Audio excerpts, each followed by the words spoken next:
Assalamualaikum warahmatullahi wabarakatuh. Salam jumpa lagi dengan Gus Luken Sunarto dalam Klinik Bahasa dan Sastra Indonesia. Saudaraku, Bapak Ibu guruku yang saya hormati, rekan-rekan guru yang berbahagia, pada kesempatan ini Gus Luken akan menyampaikan kembali penulisan karya tulis ilmiah. Dalam hal ini saya sampaikan tentang lampiran-lampiran. Saudaraku, sebuah penelitian tindakan kelas, laporannya setelah diakhiri dengan daftar pustaka, maka lembar berikutnya adalah lampiran-lampiran. Apa saja yang harus ditulis pada bagian lampiran-lampiran? Mari kita ikuti bersama-sama deskripsi dari saya ini. Oke, saudaraku, lampiran pertama adalah rencana kegiatan pembelajaran 1. Penelitian ini terdiri dari 2 siklus, maka harus ada atau harus disertakan rencana pelaksanaan pembelajaran atau RPP, harus dilampirkan. Nanti RPP itulah yang akan dipakai untuk pelaksanaan pembelajaran di kelas sesuai dengan judul yang dituliskan. Adapun RPP-nya berisi tentang identitas. Kebetulan di judul saya adalah menulis teks pidato persuasif kelas 9. Lalu tujuan pembelajarannya, medianya, langkah-langkah pembelajarannya. Nah, ini yang terpenting.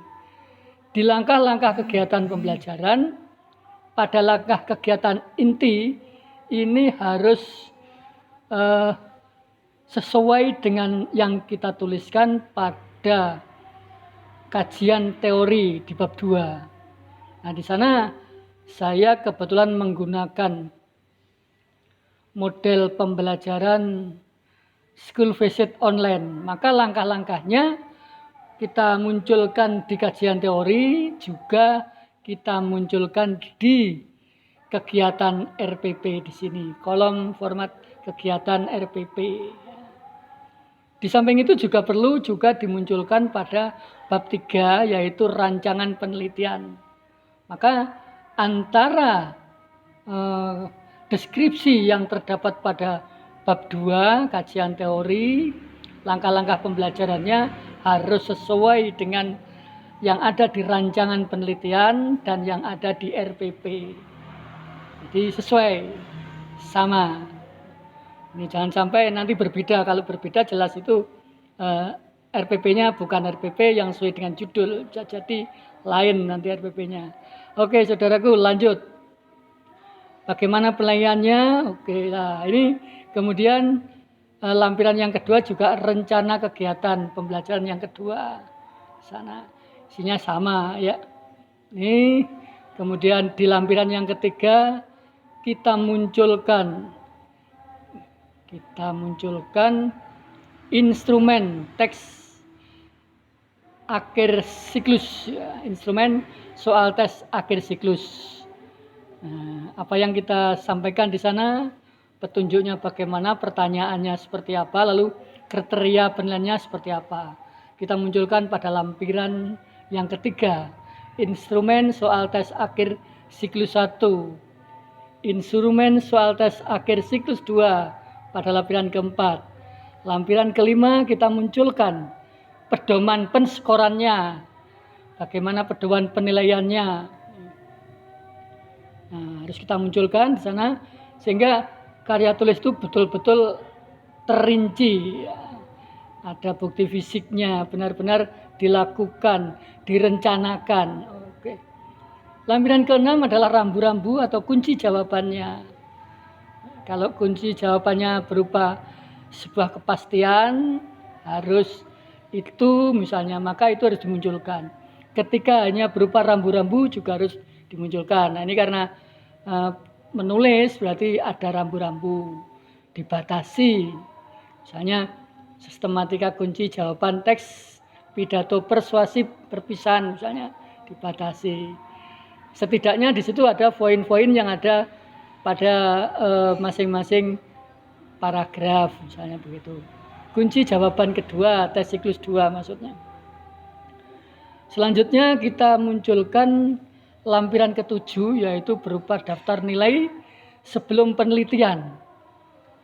Karena kita laporkan pada bagian pendahuluan, di sana ada menunjukkan bahwa kegiatan sebelumnya atau sebelum penelitian atau kegiatan awal jumlah siswa yang berhasil hanya 13. Maka di situ mana yang menunjukkan 13 siswa berhasil? Datanya adalah pada daftar nilai sebelum penelitian. Nah, ini kita munculkan di sana. Lalu setelah kita beri tindakan sesuai dengan model pembelajaran yang ada di judul, maka hasilnya ada pada siklus 2. Daftar nilai tes akhir siklus 2 terdiri dari nomor, kode nama, nilai, dan ketuntasannya. Ini harus kita munculkan.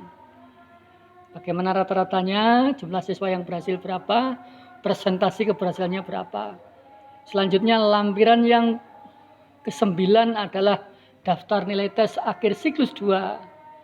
Juga kita munculkan, ada peningkatan. Kalau tadi di data awal jumlah siswa yang berhasil 13, kemudian di siklus 1 22, di siklus 2 ternyata 30 dari 32 siswa. Artinya penelitian itu dianggap berhasil.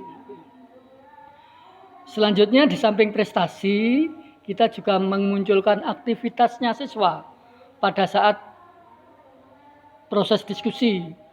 Nah, poin-poin yang kita munculkan adalah antusiasnya bagaimana, berapa orang yang antusias, yang aktif bertanya berapa orang, nah, yang aktif menjawab, yang aktif mengerjakan tugas, yang aktif mendengarkan berapa, dan yang aktif bekerja sama berapa. Ini kita munculkan pada lampiran 11 dan 10. Jadi hasil pengamatan pertama dan kedua diskusi kelompok siswa. Selanjutnya saudaraku, kita munculkan lampiran berikutnya adalah daftar hadir peneliti dan pengamat apabila ada. Siklus 1 tanggal berapa, siklus 2 tanggal berapa, tanda tangannya. Kemudian daftar hadir siswanya, nomor, kode nama, kemudian nama siswa yang sesungguhnya di kelas yang kita teliti, lalu pada tanggal berapa siklus 1-nya, tanda tangan siswa, lalu pada tanggal berapa siklus 2-nya, tanda tangan siswa. Akhirnya pada lampiran ke-13 kita harus munculkan surat izin penelitian, bahwa kita sebagai peneliti telah diberi izin oleh kepala sekolah di mana kita mengadakan penelitian. Setelah kita melakukan penelitian, maka lampiran yang ke-14 adalah surat keterangan penelitian, bahwa kita benar-benar telah melakukan penelitian tindakan kelas dari tanggal sekian sampai sekian. Nah, ini oleh kepala sekolah. Kemudian lampiran yang ke-14 adalah dokumen yang berupa foto-foto kegiatan penelitian. Misalnya saat peneliti membantu siswa, saat siswa berdiskusi, ini fotonya seperti apa. Saat siswa memperhatikan guru, adakah fotonya. Saat siswa mengerjakan tugas, bagaimana fotonya. Sehingga penelitian itu benar-benar dilaksanakan oleh peneliti, bukan sekedar pesanan. Dan yang terakhir kita munculkan contoh hasil kegiatan siklus, yaitu contoh hasil pekerjaan siswa di masing-masing siklus. Misalnya siklus pertama kita hadirkan 10 contoh pekerjaan siswa dengan tulisan tangan sendiri oleh siswa. 10 siswa. Kalau dimunculkan satu kelas bagaimana? Boleh saja. Bisa jadi laporan penelitiannya bisa lebih lengkap, lebih tebal. Oke. Jadi siklus 1 contohnya, siklus 2 contoh hasil pekerjaannya siswa seperti apa. Dan itu harus dinilai oleh peneliti sesuai dengan hasil yang ada pada bab 4. Misalnya si A mendapat 70, ya berarti di sana keterangan penilaiannya, nilainya yang didapat oleh si A ya 70 pada lembar jawaban siswa tersebut. Oke. Demikian saudaraku, lampiran yang harus ada pada laporan penelitian tindakan kelas. Sehingga dengan demikian usai sudah keterangan saya, penjelasan saya tentang bagaimana menulis laporan penelitian tindakan kelas. Jadi saya ulang, dimulai dari bab pertama, bagian pendahuluan, bagian 2, kajian teori, bab 3, metodologi penelitian, bab 4, hasil penelitian dan pembahasan, dan diakhiri dengan bab 5 adalah bab penutup yang berisi simpulan dan saran. Diikuti dengan lampiran-lampiran yang baru saja saya sampaikan. Mudah-mudahan keterangan ini bisa lebih membuat kita semua mampu untuk membuat laporan penelitian tindakan kelas sesempurna mungkin. Terima kasih, mohon maaf kalau ada kekurangan.